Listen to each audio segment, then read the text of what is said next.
Today marks 1 year since Hamas's October 7th terror attack on Israel, the deadliest attack on the Jewish people since the Holocaust.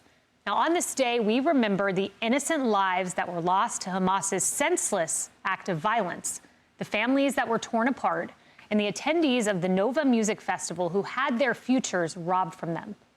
We also remember the 101 hostages who remain in Hamas captivity. This is Outnumbered. I'm Kayleigh McEnany. Joining me today, Fox & Friends co-host Ainsley Earhart, anchor and executive editor of The Story, Martha McCallum, Fox News contributor and the Federalist editor-in-chief, Molly Hemingway, and Fox News contributor and host of The Guy Benson Show on Fox News Radio, Guy Benson. But first, let's go to Trey Yingst. He's live on the ground in southern Israel with the latest. Trey. Yeah, Kayleigh, good afternoon. Today does mark 1 year since that horrific cross-border attack by Hamas coming from Gaza into southern Israel and slaughtering so many people. Here's a look at the humans affected by this war. Rimon Buchstab sobs while she reaches for her husband, Yegev. As dirt covers his casket, the grief is too much to bear. Yegev's mother and sister look on. Their faces are filled with agony and deep sadness. After waiting nearly 11 months for Yegev to be released from Hamas captivity, this family, like so many others, must now come to terms with a painful reality. What happened on October 7th turned our world upside down. It's incomprehensible. A year after the October 7th attack against Israel, 101 hostages remain inside Gaza. More than half of them, according to a senior Israeli official, are still alive. On that dark day, Hamas launched a cross-border assault on Israel, killing around 1,200 people, sparking a war that continues today. The Israeli campaign against Hamas targeted much of the group's military infrastructure, including an elaborate network of tunnels used to move militants and hold captives. You can see Israeli forces here remain on high alert. They have their weapons raised, understanding that Hamas fighters could be just around the corner. With the war ongoing, civilians continue to pay the highest price. So far, tens of thousands of Palestinians have been killed by the Israeli air and ground campaign, with nearly 2 million displaced. For many, their wounds will remain a haunting reminder of the conflict. Words cannot describe how I feel now, and even if I described it, you would never feel what I feel, because suffering is beyond what you can imagine. A year later, the war rages on in the distance. We've heard Israeli artillery today, attack helicopters overhead, and Hamas firing rockets into southern and central Israel. Kayleigh? And Trey, you have a book coming out about October 7th called Black Saturday. Tell us about it. Black Saturday is a first-hand account of the October 7th massacre and the days that followed. And you hear not just from our team, but you hear from the people who lived this experience, from the hostages who were dragged into Gaza, to Israeli soldiers and civilians, to Palestinians, Hamas leadership and Israeli leadership. The goal here is to give the reader a clear picture of what happened on that horrific day and in the weeks that followed. And as we know, as we are speaking, the war continues, and there's no end in sight in terms of a diplomatic solution to end this conflict. Kayleigh? An important piece of history. Thank you very much, Trey. Well, 1 year later, Israel is still fighting for its right to exist and fighting to recover the hostages still held by Hamas at this hour. Several of those hostages are indeed American citizens. However, Vice President Kamala Harris is refusing to call Israeli Prime Minister Benjamin Netanyahu an ally. Do we have a real close ally in Prime Minister Netanyahu? I think, with all due respect, the better question is, do we have an important alliance between the American people and the Israeli people? And the answer to that question is yes. Well, Netanyahu, of course, represents the people of Israel. Martha, you know, the support for Israel has been fervent in word from the Biden administration, but perhaps tepid in action. We saw the jostling last week, the call for a ceasefire after Israel had that slight incursion into southern Lebanon.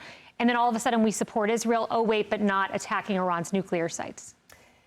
Yeah, you know, I'm struck by the title of Trey's book. I think that Black Saturday is a feeling that comes back for all of us today as we remember how horrific this attack was, how it came out of nowhere, and how it came after decades of peace. Essentially, there had been, skirmishes over those borders from time to time. But in general, Israel was a very prosperous, democratic nation that respects the freedom and individuality of all people in Israel, which is not something that is felt around the Middle East. It's something that we should be able to support and voice as an alliance with no reservation whatsoever. I just can't help but remember watching that October 7th video over here at the Israeli consulate, and a little boy who watched his father murdered in their home. And then he had to sit in a chair and watch a Hamas terrorist drink juice from his refrigerator. And he screamed, "Why am I alive?" And I will never forget that little boy's cry as long as I live.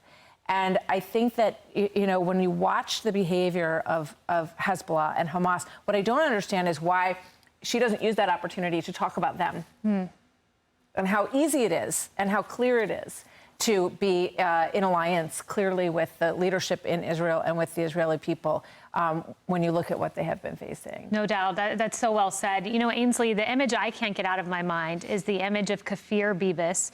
He's the youngest hostage. We'll put up his picture with his brother Ariel Bibas. His mom is Shiri. His dad is Yarden. They are still in captivity somewhere out there. Kafir celebrated his first birthday in captivity. His brother Ariel, his 5th birthday in captivity. He was just 9 months when he was abducted. Every night, I get on my knees with my daughter. We pray for Kafir, Ariel, Shiri, Yarden. Maybe we'll have a miracle one day. Oh, do you really? That is so sweet. And I remember the lady, we were talking about her in our Bible study, and I remember we all broke down in tears. We were talking about that lady. We kept seeing the images of blood on her bottom, and I just thought she sat in blood. I didn't think the worst could have happened. And then I watched a video of talking about the assault that she probably went through, the brutal assault. Didn't even think about that as a woman. So we saw these images. We at Fox had the opportunity to watch the GoPro cam that that Hamas was using and some of the Israeli soldiers were using when they went back through to see what was left. And I mean, there wasn't a dry eye in that room at Fox, in that banquet room that we watched. So never forget these photos. And I'm just shocked at the Biden administration. Why can't Kamala Harris, why can't she acknowledge that Benjamin Netanyahu is an ally? This is one of our biggest allies, if not our biggest ally. The Bible is clear about where Israel stands, the promised land. Those are the chosen people. So I just feel like you've got Hamas still in Gaza, Hezbollah in Lebanon, you have the Houthis in Yemen, and she can't even say that they're an ally. I think this administration needs to give 100% support to Israel like Donald Trump does. Yes, and Guy, I want to play this clip from General Hagari. He's a spokesperson for IDF. I think it's important viewers understand October 7th is not just something that happened, it's static, it's in the past, move on to ceasefire. There's another October 7th that was in the planning. This was announced just last week. Hezbollah has openly declared that it plans to carry out its own October 7th massacre on Israel's northern border, but on an even larger scale. They call this plan Conquer the Galilee. For years, Hezbollah has been planning to do in northern Israel what Hamas did in southern Israel on October 7th: invade Israel, infiltrate civilian communities, and massacre innocent civilians. Hezbollah wanted to do it again. That'll be harder for them because their entire leadership has been decapitated by the Israelis in the last few weeks. I'm struck by that report that we watched from Trey Yingst, and you saw the suffering on both sides of this conflict. And it's important, of course, to drive home the conflict was started by Israel's enemies. Yes. Israel did not want this. They did not ask for it. They are responding as they must. And when you look at the civilian casualties that are happening in Gaza, that is despite Israel's best efforts. Hamas embeds themselves within civilians, whereas Hamas and Hezbollah deliberately target civilians on the Israeli side. There is no moral equivalence. And for people who want the war to be over, it could have been over at the very beginning by not launching the attacks on Israel. It could have been over with a disarmament by either of these terrorist groups. It could have been over if they had brought the hostages back home. They have refused to do so. So Israel is doing what it must. And to your point, just as Hamas was doing, Hezbollah had their tunnels underneath children's beds, again discovered last week. And I think this shows that U.S. elections don't just have great consequences for our country, they can have great consequences globally. You had, in the Trump administration, peace breaking out in the Middle East. You had Iran isolated, with pivoting towards Saudi Arabia and letting them be the big dog in the region. And the Biden-Harris administration comes in. They actively work to return power to Iran. And Iran, of course, funds Hezbollah and Hamas. That's where this conflict comes from. It's really just a proxy war between from Iran toward Israel. And it shows you that the foreign policy things matter a great deal and can cause problems globally. Without a doubt. All right, well, we hold those families in our prayers, and the 101 hostages still out there. We pray for you.